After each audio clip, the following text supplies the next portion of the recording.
तीखा मायका फीका ससुराल। सुमन किचन में जल्दी जल्दी खाना बना रही थी और तभी विजय उसे आवाज देती है और कहती है, सुमन, अरे ओ सुमन, कहाँ मर गई तू? कब से खाना बना रही है अब तक? तेरा खाना नहीं बना? भूख लगी है, जल्दी खाना ला कर दे। तभी सुमन घबराकर किचन से कहती है, बस माँ, 5 मिनट में खाना लगा ही रही हूं। ऐसा कहने के बाद सुमन जल्दी से सब्जी चक्कर देखती है और अपने आप से कहती है, हे भगवान, बच गई। आज सब्जी बिल्कुल भी तीखी नहीं है।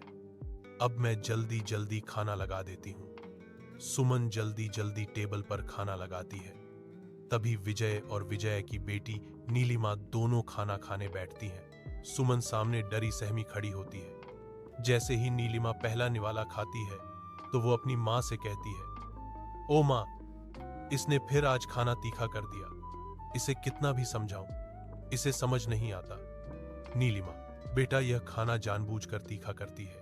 यह ऐसे नहीं मानेगी। रुक, मैं बताती हूं कि यह कैसे मानेगी। यह सुनकर सुमन डर जाती है और कहती है, नहीं मां, प्लीज मुझे माफ कर दो। मैं अगली बार से बिल्कुल भी तीखा नहीं बनाऊंगी। प्लीज मुझे मत मारो मां।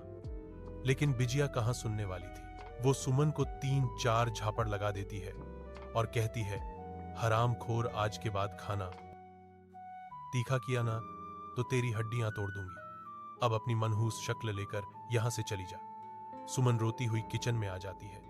वह किचन के एक कोने में बैठकर रोने लगती है और कहती है, मां, तुम मुझे बचपन में ही छोड़कर क्यों चली गई? भगवान जी, आपको मेरी मां को बचपन में ही नहीं बुलाना चाहिए था। आपको तो पता है ना कि बिन मां की बच्ची के साथ क्या क्या होता है। पिताजी यह कहकर नई मां लेकर आए थे कि वो मेरा बहुत ख्याल रखेंगी, लेकिन नई मां सिर्फ अपनी बेटी का ख्याल रखती है और मुझे तो छोटी छोटी गलतियों पर मारती है। सुमन ऐसा कहकर बहुत देर तक रोती रही। विजय और नीलिमा खाना खाकर अपने कमरे में चले गए। फिर सुमन ने उसकी प्लेट उठाई। फिर देखा तो किचन में उसके लिए खाना ही नहीं बचा था। बेचारी सुमन पानी पीकर सो जाती है। अगले दिन सुबह सुमन अपनी मां के लिए चाय बनाती है। तभी सुमन की सौतेली मां किचन में आती है और कहती है, सुमन, जरा नीलिमा के लिए आलू के पराठे बनाकर उसके कमरे में दे आ। उसे आलू के पराठे खाने हैं और उसे देख ठीक तरह से बनाना, तीखा मत करना। जी, मैं अभी बना देती हूं। यह लीजिए, आपकी चाय बना दी है मैंने, आप चाय पी लीजिए। विजय चाय लेकर चली जाती है और सुमन आलू का पराठा बनाने में लग जाती है। सुमन ने आलू मैश किया और फिर मिर्ची डालने के लिए हाथ आगे बढ़ाती हुई बोली, हे भगवान, कहीं मिर्ची ज्यादा ना हो जाए, थोड़ी और कम कर लेती हूं। अब सुमन थोड़ी सी मिर्ची डालती है और जल्दी जल्दी आलू का पराठा तैयार करती है। तभी नीलिमा किचन में आती है और कहती है, सुमन, मेरे लिए आलू के पराठे बने या नहीं? बन ही गए। मैं मक्खन लगाकर ला ही रही हूं। और हां, मैंने बहुत कम मिर्ची डाली है। आज तो पक्का मां मुझ पर गुस्सा नहीं करेंगी। यह सुनकर नीलिमा अपने मन में कहती है, तू कितनी भी कम मिर्च डाल ले, लेकिन तेरी किस्मत में तो मार खाना ही लिखा है। ऐसा सोचकर नीलिमा सुमन से कहती है, अच्छा अच्छा, ठीक है, जल्दी से पराठा मेरे कमरे में ले आना। नीलिमा अपने कमरे में चली जाती है। सुमन आलू के पराठे को प्लेट में निकालती है, उस पर थोड़ा मक्खन लगाती है और लेकर कमरे में पहुंच जाती है और उसे देते हुए कहती है, यह लो नीलिमा, पराठे खा लो। ऐसा कहकर सुमन वहां से जाने लगती है तो नीलिमा कहती है, जा रही है, रुक, मुझे चक्कर देखने दे, कहीं तूने तीखा तो नहीं बनाया हमेशा की तरह। सुमन डर जाती है और चुपचाप खड़ी हो जाती है। तभी नीलिमा पराठों को चखते ही जोर से चिल्लाती है, मां मां, कहां हो तुम? जल्दी आओ। विजय भागकर कमरे में आती है और कहती है, क्या हुआ मेरी बच्ची, तू चिल्ला क्यों रही है? मां, चिल्लाऊं नहीं तो और क्या करूं तुम्हारी? लाडली ने इतनी मिर्च डालकर जो पराठे बनाए हैं, ये तो चाहती ही नहीं है कि मैं कुछ खाऊं। क्यों? री करमजली कितनी बार बोला है कि खाना फीका बनाया कर। ऐसा कहकर विजय सुमन के बाल पकड़ लेती है। सुमन डरते हुए कहती है, नहीं मां, आज तो मैंने बहुत कमीज डाली है, आप खुद चक्कर देख लीजिए। पराठे तीखे नहीं है मां। मां, इसका क्या मतलब है कि मैं झूठ बोल रही हूं? लीजिए, आप खुद जाकर देखिए। ऐसा कहकर नीलिमा पराठे का एक टुकड़ा विजय के मुंह में डाल देती है। विजय पराठा चखती है और सुमन को खींचकर थप्पड़ मारती है और कहती है, मेरी बेटी को झूठी कह रही है। मनहूस पैदा होते ही अपनी मां को खा गई और अब मेरी बेटी को खाना चाहती है।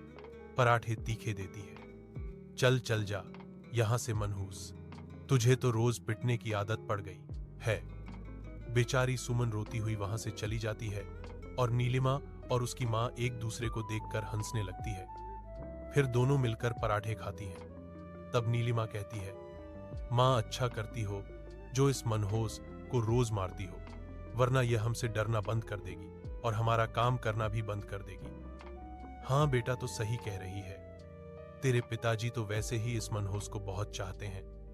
कहीं हमसे डरना बंद हो गई तो हमें फ्री की नौकरानी कहां से मिलेगी। ऐसा कहकर दोनों मां बेटियां हंसने लगती हैं। ऐसे ही समय बीत रहा था और सुमन अपनी मां और बहन का जुल्म बर्दाश्त करते हुए अपना जीवन गुजार रही थी। सुमन के पिता का बिजनेस था। उन्हें अपने काम से अक्सर शहर से बाहर जाना रहना पड़ता था। वह महीने में 2-4 दिन ही अपने घर पर रह पाते थे। आज सुमन सुबह से ही बहुत खुश थी। वह अपने घर की साफ सफाई कर रही थी, तरह तरह के पकवान बना रही थी, क्योंकि आज उसके पिताजी घर आने वाले थे। सुमन अपनी मां के पास आकर बोली, मां मैंने सारा खाना बना लिया है, सारा घर भी साफ कर लिया है। अब फूलदान में फूल लगाना बाकी है। मैं बगीचे से कुछ फूल तोड़कर ले आती हूं और फूलदान में लगा देती हूं। पिताजी के आने का समय हो ही रहा है। ठीक है, अब ज्यादा बकवास मत कर, चल जा यहां से। अब सुमन बगीचे से कुछ फूल तोड़ती है और उसे लाकर फूलदान में सजाने लगती है। तभी नीलेवा वहां आती है और जानबूझकर धक्का देकर फूलदान गिरा देती है। फूलदान टूट जाता है तो सुमन डर जाती है। वह कहती है, अरे नीली मां, ये क्या तुमने फूलदान को धक्का दे दिया? अब मां मुझ पर गुस्सा करेंगी। क्या कहा तूने? छोटी, मैंने फूलदान तोड़ा है। मैंने नहीं तोड़ा, तूने तोड़ा है। तभी विजय वहां पर आ जाती है और कहती है, क्या हुआ नीली मां बेटा, इसने कुछ किया क्या? देखो ना मां, इसने फूलदान तोड़ दिया और मेरा नाम लगा रही है। कर्म चली, तेरी हिम्मत कैसे हुई इतना महंगा फूलदान तोड़ने की? ऐसा कहकर विजय सुमन को पीटने लगती है। तभी उसके पिताजी वहां आ जाते हैं। वह दौड़कर सुमन को छुड़ाते हैं और फिर कहते हैं, यह क्या कर रही हो विजय? मेरी भूल से बच्ची को क्यों मार रही हो? कोई फूल नहीं है तुम्हारी बच्ची। एक नंबर की चालू लड़की है ये। कोई काम धाम तो करती नहीं है, बस नुकसान ही करती रहती है। तुम इसकी ज्यादा साइड तो लिया मत करो, वरना मुझसे बुरा तुम्हारे लिए कोई नहीं होगा। ऐसा कहकर विजय और नीलिमा अपने कमरे में चली जाती है और किशोर सुमन से कहता है, मेरी बच्ची मुझे माफ कर देना।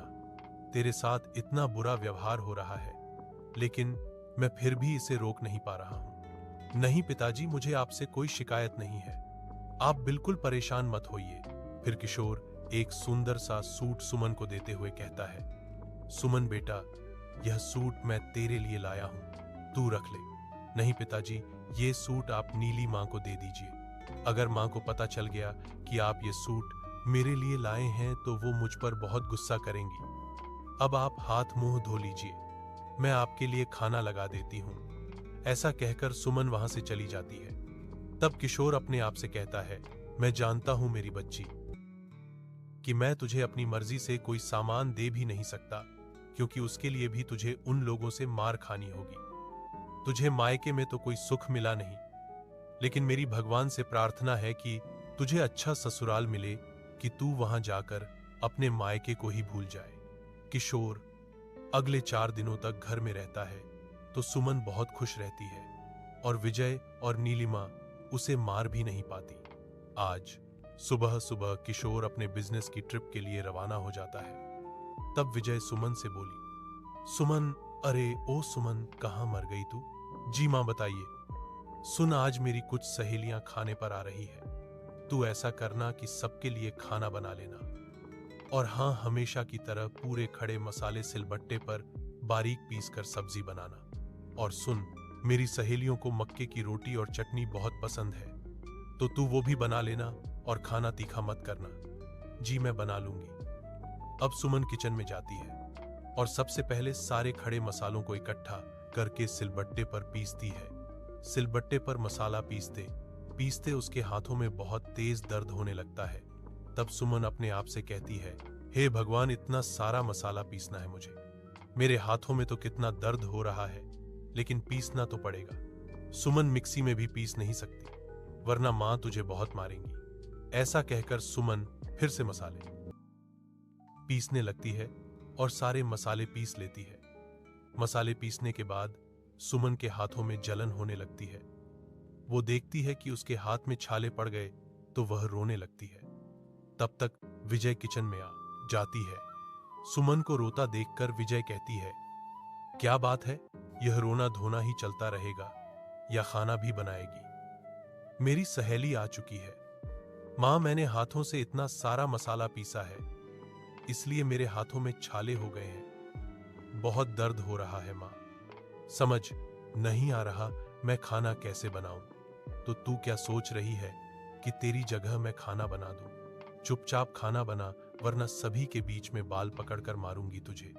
विजय ऐसा कहकर चली जाती है। बेचारी सुमन रोते हुए खाना बनाती है। सारा खाना बनाने के बाद सुमन मक्के की गरम गरम रोटी बनाती है। रोटी बनाते समय उसके हाथों के छाले फूट जाते हैं। सुमन रोने लगती है।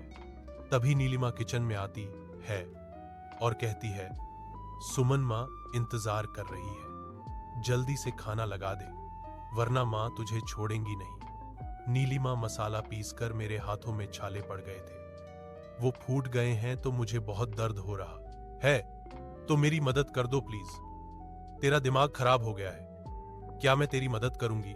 My foot. ऐसा कहकर नीलिमा चली जाती है। अब सुमन सब कुछ तैयार करके सभी के लिए खाना लगाती है।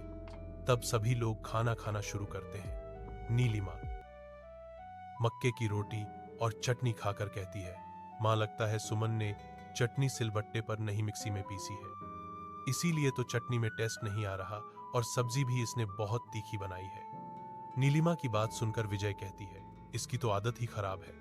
ऐसा कहकर विजय उठकर उसे एक थप्पड़ खींचकर लगाती है और कहती है, मिक्सर में चटनी पीसने को किसने कहा था तुझे? मेरे हाथों में छाले पड़ गए थे मां, और बहुत दर्द हो रहा था, इसीलिए मैंने मिक्सर में चटनी पीस ली। हाथों में छाले पड़ गए थे, हाथ कट नहीं गए थे। चल जा और अभी सिलबट्टे पर चटनी पीस कर लेकर आ। बेचारी सुमन किचन में जाती है और सिलबट्टे पर चटनी पीसना शुरू करती है तो उसके हाथों में बहुत तेज जलन होती है। सुमन चिल्लाती है, आहे भगवान, मैंने सुना है कि हर अंधेरी रात की सुबह होती है। इस रात की सुबह कब होगी भगवान? कब मेरे जीवन में सुख आएगा? कब मेरी मां और मेरी बहन मुझे समझ पाएंगी? कब मुझे उनका प्रेम मिलेगा? ऐसे समय बीत रात एक दिन नीलिमा अपनी मां से कहती है, मां, मुझे कुछ नए कपड़े खरीदने हैं और कुछ नई चीजें भी खरीदने हैं, तो हम शाम को मार्केट चले। हाँ बेटा, क्यों नहीं, हम चलते हैं। मां, हम अपने साथ सुमन को भी ले चलते हैं। तू उस मनहूस को अपने साथ क्यों ले जाना चाहती है नीलिमा? अरे मां, तुम समझती नहीं हो, अगर मैं मार्केट से शॉपिंग करूंगी तो थैली कौन उठाएगा? अरे हाँ, यह तो मैंने सोचा ही नहीं था। ठीक है। फिर विजय नीलिमा से कहती है, शाम को मार्केट चलना है, शॉपिंग करने के लिए तो तैयार हो जाना। हाँ मां, तैयार हो जाऊंगी। विजय के जाने के बाद सुमन अपने मन में सोचती है, शायद मां को पता चल गया कि मेरे सारे कपड़े फट गए हैं, इसलिए मां मुझे नए कपड़े दिलाना चाहती है। जैसी भी हो, लेकिन है तो मेरी मां। यही सोचकर सुमन बहुत खुशी से मार्केट जाने के लिए तैयार हो जाती है। शाम को सभी साथ में शॉपिंग करने के लिए जाते हैं। मार्केट जाकर नीलिमा अलग अलग दुकानों से अलग अलग तरह के कपड़े खरीदती है और सब कुछ सुमन के हाथों में दे देती है। फिर जब नीलिमा की सारी शॉपिंग खत्म हो जाती है तो वो अपनी मां से कहती है, मां, मेरी शॉपिंग खत्म हो गई, अब घर चलें? ठीक है बेटा, चलो। मां, शहदा भूल गई हो, मुझे भी एक जोड़ी कपड़े दिला दो ना, मेरे सारे कपड़े फट गए हैं। क्या कहा? तुझे भी कपड़े चाहिए? तुझे शर्म नहीं आती मेरी बेटी की बराबरी करते हुए? कुछ नहीं मिलेगा तुझे, चुपचाप घर चल। वे घर के लिए निकलते हैं। तभी विजय की सहेली प्रभा मिलती है। प्रभा विजय से कहती है, विजय, तेरी बेटी तो बड़ी हो गई है, उसके रिश्ते के लिए कुछ सोचा? अभी नहीं। अरे विजय, मेरी ननंद का बेटा है कमल, बहुत अच्छे खानदान से हैं और बहुत पैसे वाले लोग हैं। अगर तू कहे तो मैं तेरी बेटी की बात चलाऊं। हाँ हाँ प्रभा, बिल्कुल। इसके पिताजी भी कल आ जाएंगे तो बातचीत भी हो जाएगी। ठीक है, तो मैं आज उन लोगों से एक खबर कर देती हूं।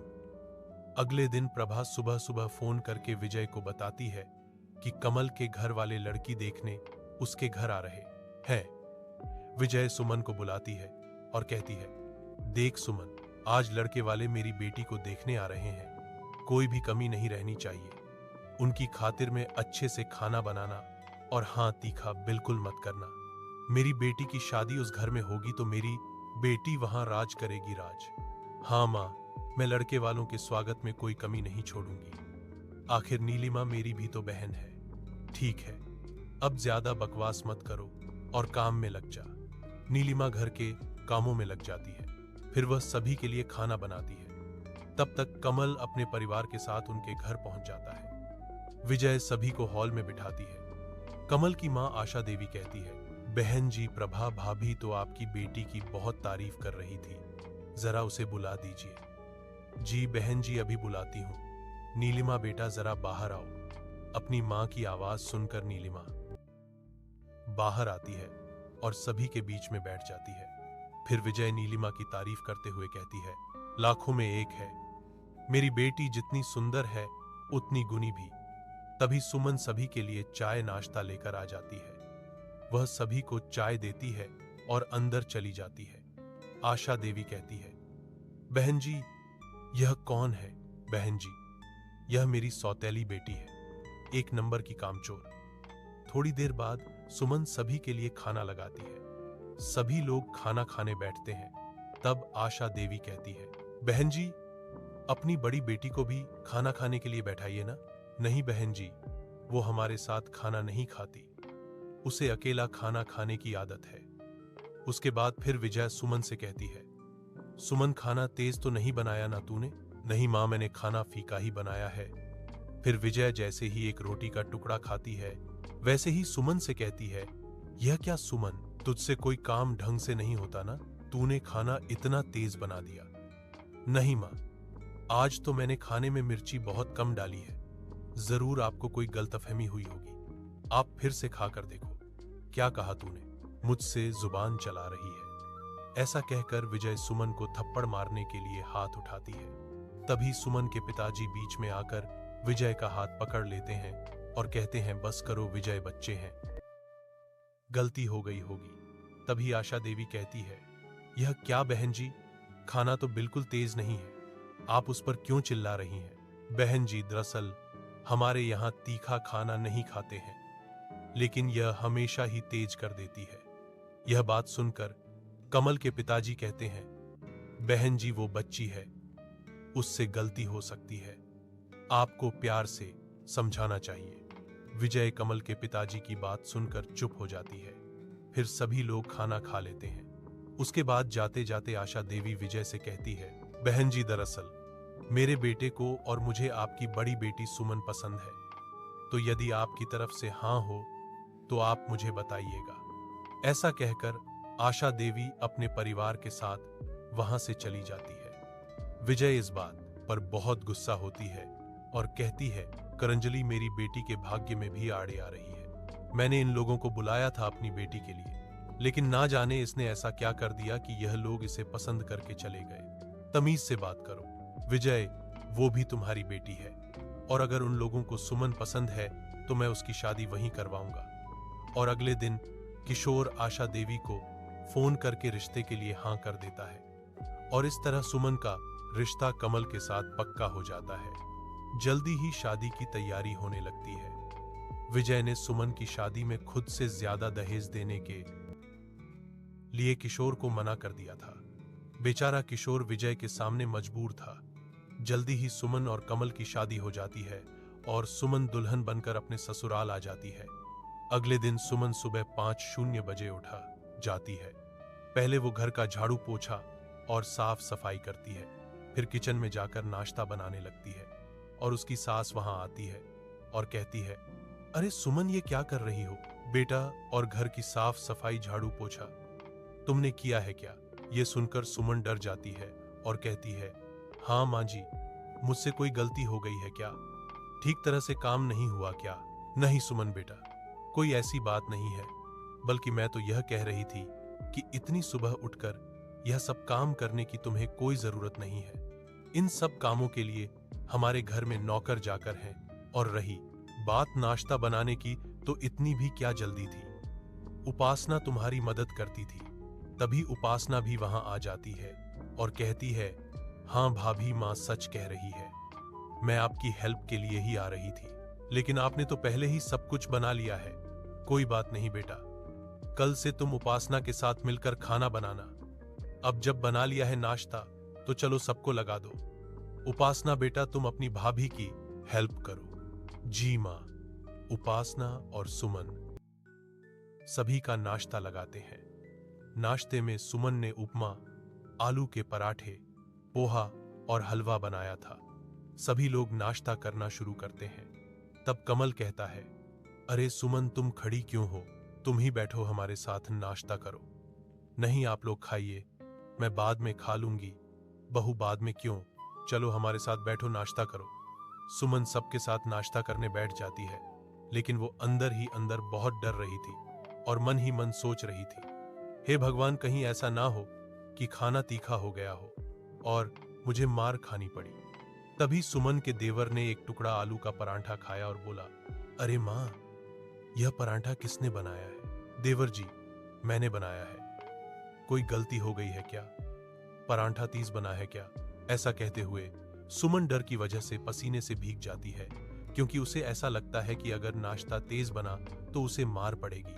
लेकिन तभी उसका देवर कहता है, अरे नहीं भाभी, बल्कि पराठा इतना अच्छा बनाया कि मुझे लगता है कि पराठा बनाने वाले के हाथ ही चूम लूं। आपके हाथ में तो सचमुच जादू है।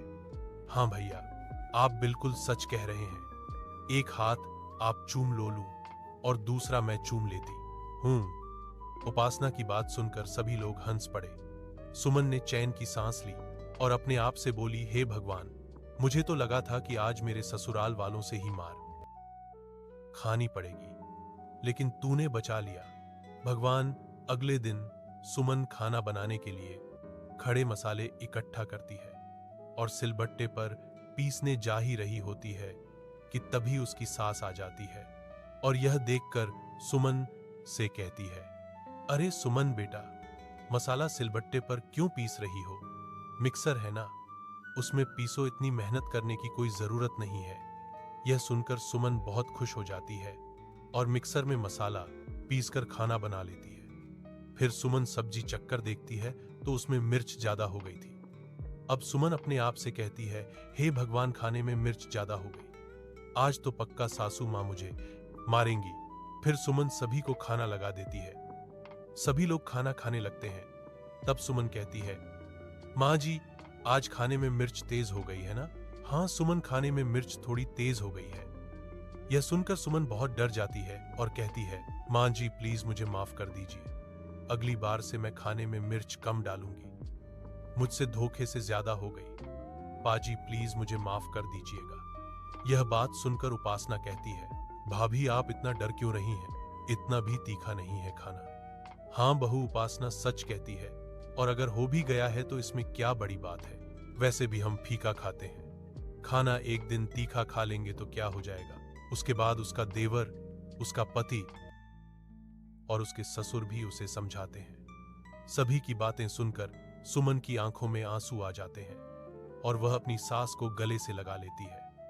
लेकिन आशा देवी और परिवार के बाकी सभी लोग समझ जाते हैं कि सुमन को उसके मायके में टॉर्चर किया जाता था। समय बीतता है, धीरे धीरे सुमन भी उनके साथ घुल मिल जाती है।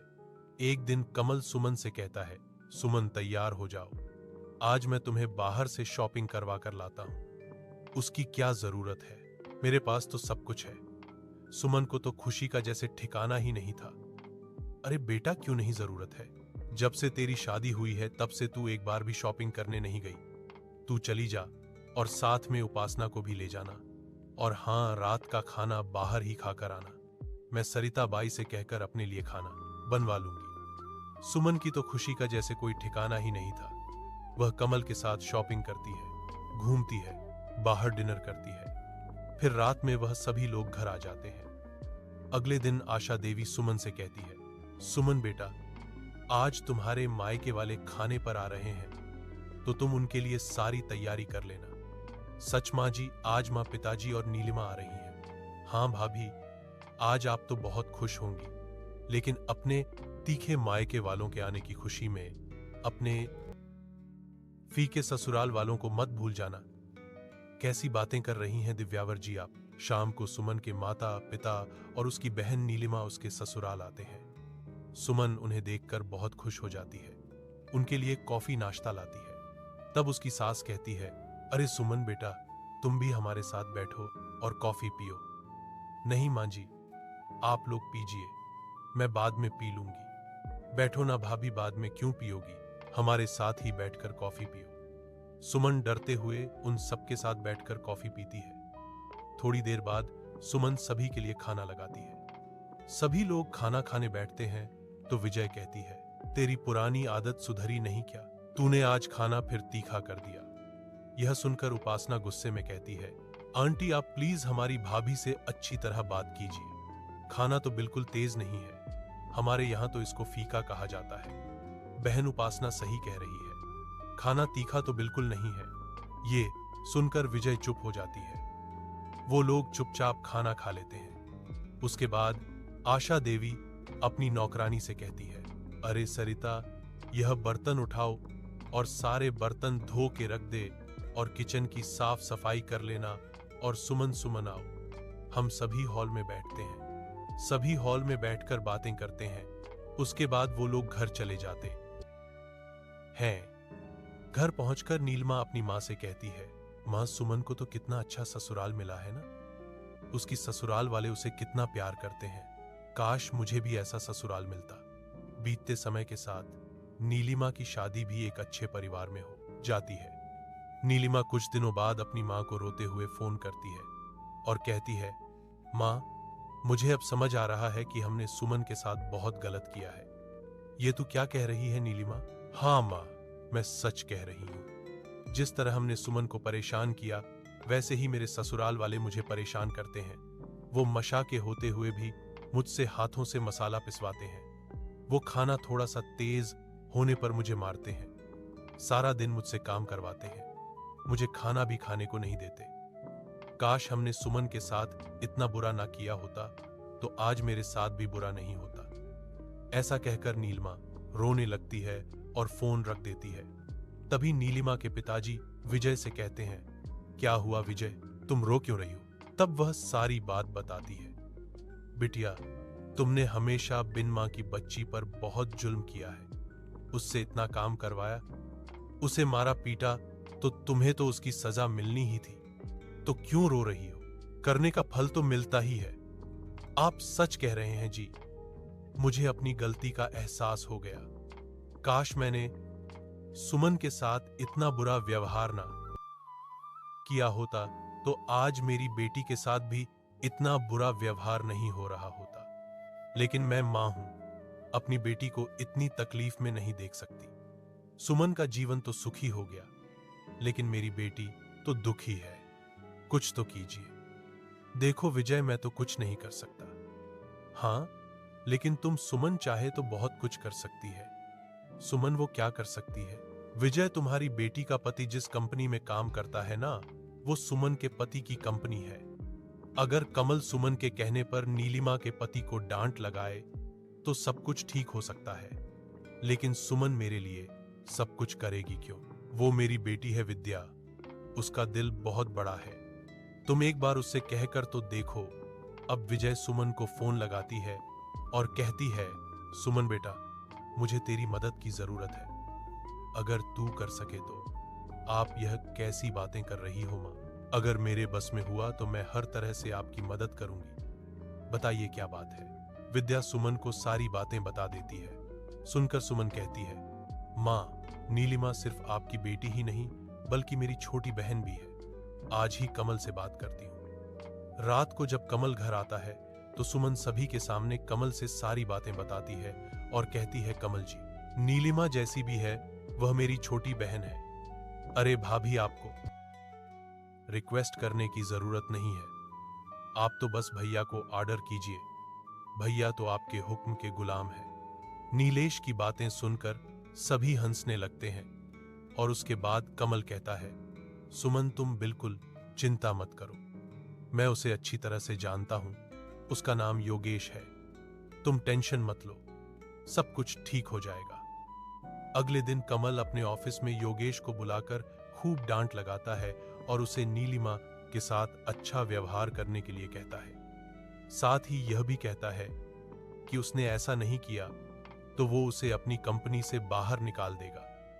ऐसे ही लगभग 1 हफ्ता बीत जाता है। नीलिमा अपनी मां को फोन करती है और कहती है, मां, जीजू बहुत अच्छे हैं, उन्होंने योगेश को बहुत डांट लगाई। योगेश और उनका पूरा परिवार अब उनसे बहुत अच्छा व्यवहार करते हैं। मैं जानती हूं यह सब कुछ सुमन की वजह से ही हुआ है।